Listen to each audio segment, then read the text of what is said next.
সুখে থাকতে ভূতে কিলাই কথায় আছে না, আমার সাথেও ঠিক এমনই হলো। আমি সুখে আছি তো তাই আমাকে আসলেই ভূতে কেলাচ্ছে। আমি মনে মনে ভাবলাম আমার স্বামী তো আমাকে অনেক ভালোবাসে, কিন্তু আসলে আমাকে ভালোবাসে কি না এটা আমার একটু যাচাই করা দরকার। এই কথা বলেই আমি ভাবলাম কীভাবে তাকে যাচাই করব যে সে আমাকে কতটা ভালোবাসে। তারপরেই আমার হঠাৎ করে মনে এলো আমার একটা নকল আইডি আছে, যেটা আমি আমার নাম দিয়ে খুলিনি, কিন্তু আমি সেই আইডি 6 বছর আগে এই আইডিটা খুলেছিলাম। আর সেই আইডির নাম ছিল খুশবু মিম। আর এই আইডিটা এমনভাবে সাজিয়েছিলাম যে কেউ দেখলেই ভাবতো এটা একটা রিয়েল আইডি, ফেক আইডি না। আমার সেই আইডিটার ভিতর একটা ইন্ডিয়ান সুন্দর একটা নায়িকার ছবি দেওয়া ছিল। আর আমার ওই আইডির ফটো মানে কভার ফটোটাও আরও সুন্দর করে দেওয়া ছিল, যে জানালার পাশে একটা মেয়ে হাতে চুড়ি পরা শাড়ি পরা দাঁড়িয়ে আছে, চুল খোলা। যে কেউ দেখলেই ভাববে এটা রিয়েল আইডি। আর ওই আইডির ভিতরে আমরা দুজন একসাথেই ওই আইডিতে কাজ করতাম, যেমন আমার বান্ধবী লিপি আর আমি দুজনের কাছেই ওই আইডির পাসওয়ার্ডটা ছিল।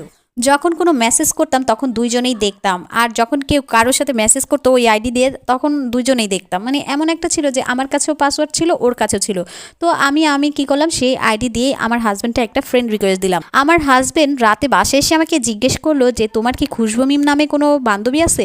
তো আমি বললাম না তো, আমার এমন নামে কোনো বান্ধবী নেই। যখনই আমার হাজব্যান্ড এই কথাটা বললো আমার বুকের ভিতর একেবারে মোচড় দিয়ে উঠলো।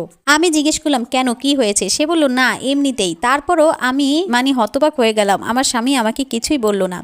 তার 2 দিন পরেই আমি দেখি আমার হাজব্যান্ড সেই আইডিটা অ্যাকসেপ্ট করেছে। প্রথম ভেবেছিলাম আমার হাজব্যান্ডটা অ্যাকসেপ্ট করবে না, মনে মনে খুশি হয়েছিলাম।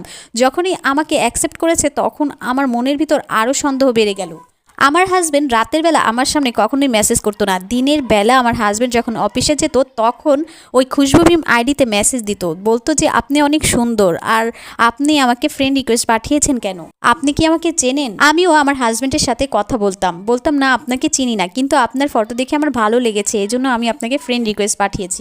আমি অনেক কিছুই পারি না। আমি কি করলাম, ভয়েস চেঞ্জ দিয়ে আমার ভয়েসটা চেঞ্জ করে তার সাথে কথা বলতাম, যাতে সে না বুঝে যায় যে আমি তার সাথে কথা বলছি। এভাবে করেই চলতে থাকতো। আর আমার ভেতরটা পুড়ে যাচ্ছিল।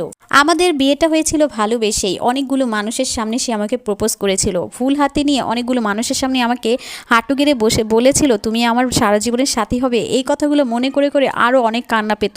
আসলে মানুষ কত রকম নাই বিশ্বাসঘাতকতা করতে পারে। যাই হোক, তারপরে আমি আমার হাজব্যান্ডের সাথে ওই আইডি দিয়ে কথা বলতাম। আমার হাজব্যান্ড সেই খুশবু মিমের মেসেজ দিত যে তুমি অনেক দেখতে সুন্দর। তখন আমি আমার হাজব্যান্ডকে বললাম আচ্ছা শোনেন, আপনাকে আমি আজকে একটা সত্যি কথা বলবো। আমার হাজব্যান্ড বললো কি কথা? আমি বললাম আপনি যে আমার আইডিতে যে মেয়েটার ছবি দেখছেন এটা কিন্তু আমার নিজের ছবি না, এটা আসলে একটা ইন্ডিয়ান নায়িকার ছবি দিয়ে আমি খুলেছি। তখন আমার হাজব্যান্ড বললো তুমি একটা ফেক আইডি চালাও? ওফ নো। এটা শুনে আমার হাজব্যান্ড অনেক রাগ করে গেল এবং চুপ থাকলো। তখন আমি বললাম আসলে এই আইডিটার মেয়ের ছবিটাই নকল, কিন্তু আমি সব কিছুই আমার নিজেরই দেই, ছবিটা শুধু দেই না, কারণ আজকাল মানুষ কত কিছুই বানিয়ে দেয়, তাই জন্য আমি দেই না। তারপরে আমার হাজব্যান্ড বললো আচ্ছা ঠিক আছে চলো তাহলে একদিন দেখা করি। আমি বললাম আচ্ছা ঠিক আছে দেখি। আমরা যতই কথা বললাম ততই দুজনের কাছাকাছি আসলাম। দুজনের ভিতরে এক ধরনের এক প্রেম সৃষ্টি হলো। ভাবলাম যে বিয়ে করব।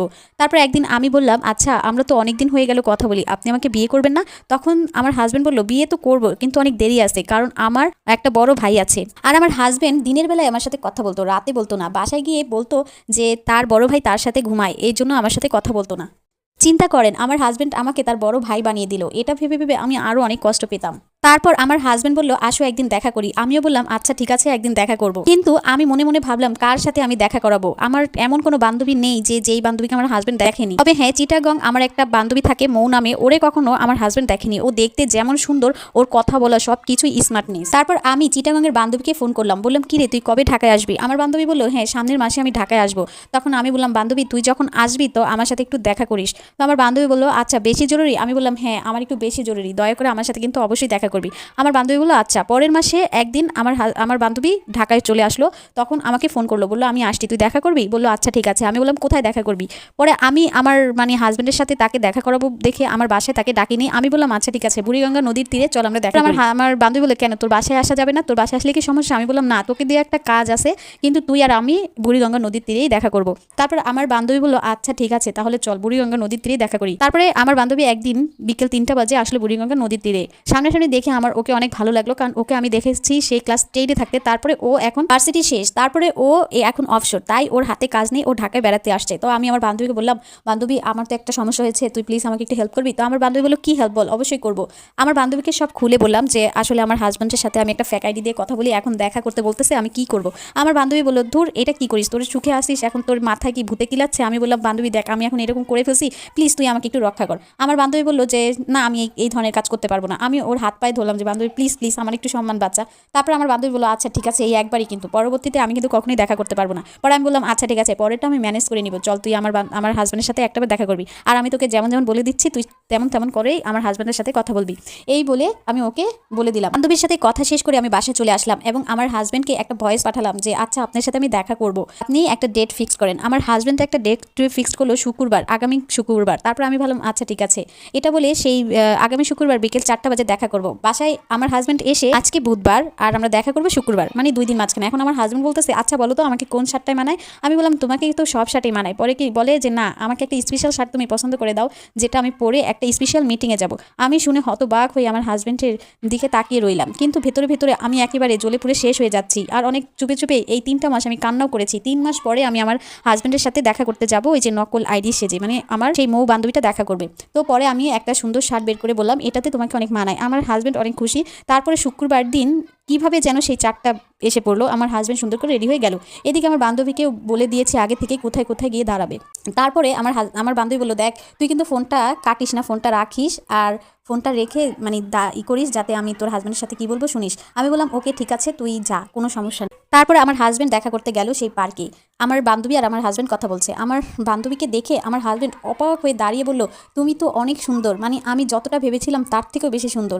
আসলে তুমি ফেসবুকে ছবি না দিয়ে ভালোই করেছো, আমার বউকে আমি ছাড়া আর কে দেখবে? এই কথা শুনে আমার বান্ধবী মিটিমিটি হাসছে। তারপর বলছে, দেখছো আজকাল কি সমস্যা, এই জন্যই আমি আসলে ছবি টবি দেই না, যদি কেউ আমার ছবি দিয়ে খারাপ কিছু তৈরি করে এই জন্য। আমার বান্ধবীকে আগে থেকে আমি সব কিছু বলে দিয়েছিলাম। আর এদিকে আমি আমার বান্ধবীর সাথে হেডফোনেই কথা বলতেছিলাম। তারপর আমার হাজব্যান্ড বলল, ঠিকই বলেছো। এর মুহূর্তে আমার বান্ধবী বলল, আচ্ছা ঠিক আছে, আমাকে কবে বিয়ে করবে? আমার হাজব্যান্ড বলল, 5 বছর আসুক, 5 বছর পর। আমি বললাম, 5 বছর কি আমার ফ্যামিলি আমাকে রাখবে তোমার জন্য? তো আমার হাজব্যান্ড বলল, দেখো আমার বড় ভাই এখনও বিয়ে করেনি, তো তোমাকে আমি কিভাবে 5 বছর আগে বিয়ে করব?